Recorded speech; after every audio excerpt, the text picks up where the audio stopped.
Are the forces that threatened Israel a danger to America? Welcome again to today's episode of Prophetic Perspective. I'm Tim Moore, the Senior Evangelist of Lamb and Lion Ministries, and I've been looking forward to today's conversation because I have a very special guest, a man who has served in the Israeli Defense Force but now lives in Dallas, Texas. His name is Shaul Katzoff, and he wrote a tremendous book called Israel's Enemies Within, where he provides insights into some of the threats that were plaguing Israel in recent years and quite frankly have come to fruition in recent days. And so while we do not have the complete hindsight to do a full analysis of all that has taken place in Israel, we certainly can make application to some of the threats that exist in the United States and in other Western nations. So Shaul, I'm so glad you could join us today. Welcome to this Prophetic Perspective. Thank you for inviting me. Well, Shaul, your book was tremendous because, as I said, you realized over the years gone by, having served there in Israel in the IDF, having been a part of the security operation, that Israel had many rising threats and it was not always as aware or at least taking measures to protect itself that it should have been. Yes, true. And I realized that in life, and whatever can be a threat from you from the inside of the body can really kill you. A lot of analysts and Christian analysts and non-Christian analysts spoke about the enemies outside, like Iran, Hezbollah, and so on and so forth. I believe that the enemies inside of Israel are posing a threat against Israel, and if Israel will not take care of it, it will destroy Israel from within. This is what this is what the topic of the book.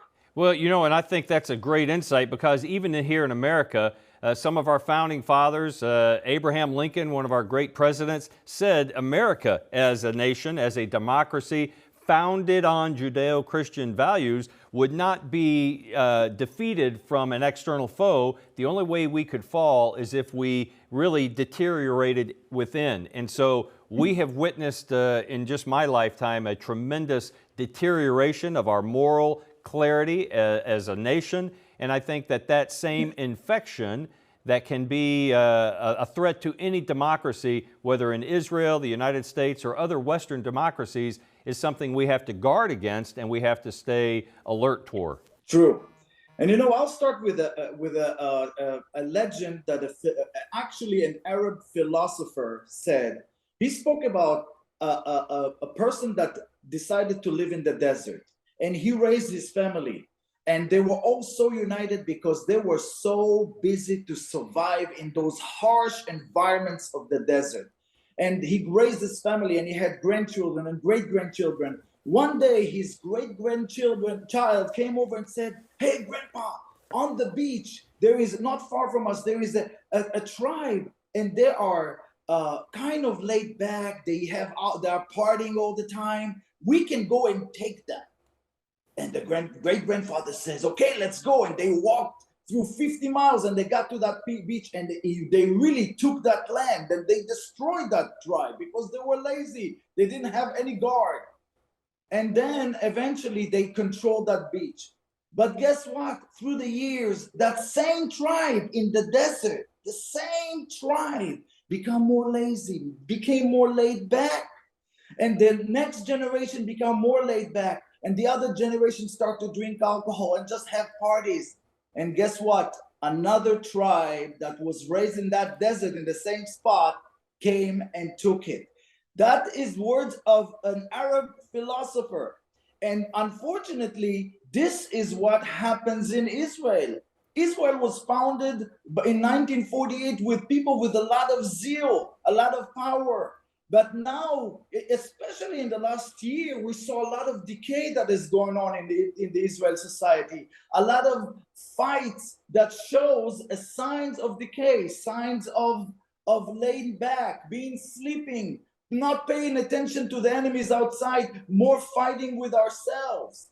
And that was a sign, and I think that sign kind of reflect outside to our enemies outside, which in this case, what happened in October 7th. You know, it's a tragic thing when a society becomes so divided that they don't even realize the external threat, let alone the internal threat of division. Like you said, it becomes a cancer within. And yet that's exactly, I think, the description that applies to the United States. It applies to much of the European nations, many of the European nations who are becoming divided, who have allowed in other groups, other tribes, as you describe them, who do not share the values of the nation where they are living. And so there's so much division. And right now, I think we have seen Israelis come together and be united. They're no longer arguing about the Supreme Court or about political matters. They realize that there's an existential threat that they have to address, and they are very united. But in the United States, just to make application, we are so divided, and some of our own leaders seem to want to divide us further. And I believe they recognize when you divide people, you can conquer them and rule them as they're squabbling amongst each other. Let me, you spoke a little bit about the Supreme Court. The Israeli, the main problem is that the Supreme Court start to adapt more and more progressive morals and not biblical morals. I'll just give you an example. Israel was tied down not to assassinate, not to kill the heads of the Hamas, because the Israeli Supreme Court stopped them from doing that. Can you believe it? The Israeli Supreme Court said that it's immoral to kill the heads of the Hamas.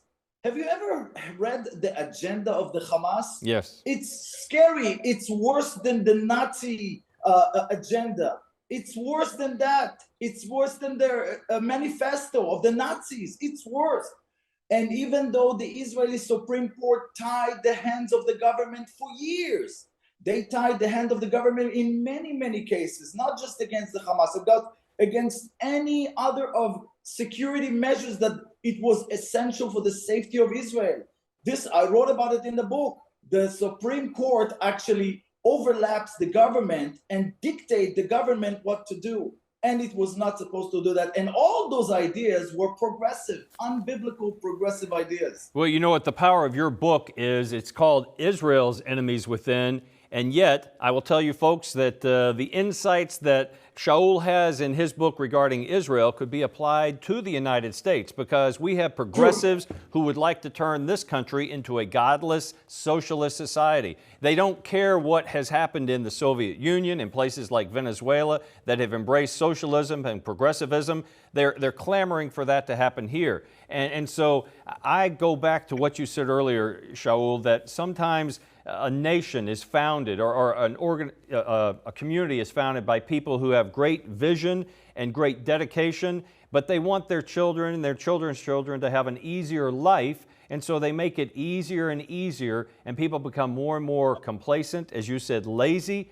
and then they lose the understanding of what makes their society special, and pretty soon they are susceptible to either invasion or overthrow or decay and decline from within. And I think we're seeing that with our very eyes. What do you think, as an Israeli living in the United States, of course you live here in Dallas, Texas, when you witness American college students and other young people in great droves coming out to chant their support for Hamas, a terrorist organization? I'll share with you a story. About a few years ago, I went to a mall, and I bought candlesticks, olive candlesticks, from a woman. She was Christian, that came from Bethlehem, and she came to sell in the mall. And in the end of that transaction, of course, I had to bargain with her because I'm Jewish. I had to bargain with her, but she sold me those candlesticks. She was a super nice lady, Christian from Bethlehem. And she said to me, "I want to tell you something, sir." I said, "What is it?" She said, "I have been in the malls in the last 25 years. Every year I'm here coming with goods from Bethlehem, and I see less and less people buying those artifacts of olive wood artifacts." And she said, "You know, the people here left God. They left the church. They don't believe in God anymore." And I tell you something, when light leaves, darkness comes in. You know, from the story of, go to the story of Moses and Pharaoh. There was kind of, even though Egypt was stricken in the time of Exodus by the Lord God of Israel, eventually there was a point that Pharaoh said, I don't want to hear from God anymore. I don't want to see you. He said to Moses, go away. If next time you're going to come, you're going to be dead. And what happened? Moses says, okay, I'll leave. But then when he left, death came. That was the plague of death of the killing of the firstborn. So there is no such a thing. When there is no life, when our children in America are not going to church anymore, death will come in, darkness will come in, all those weird ideas will come in. We have to be accountable for that. We need to really be on our knees praying for our children and our grandchildren to bring them back to the kingdom of God, to bring them back to the church, to have biblical moral lives. If not, darkness will come out and they will believe in anything. And that is a sad fact. It is a sad fact.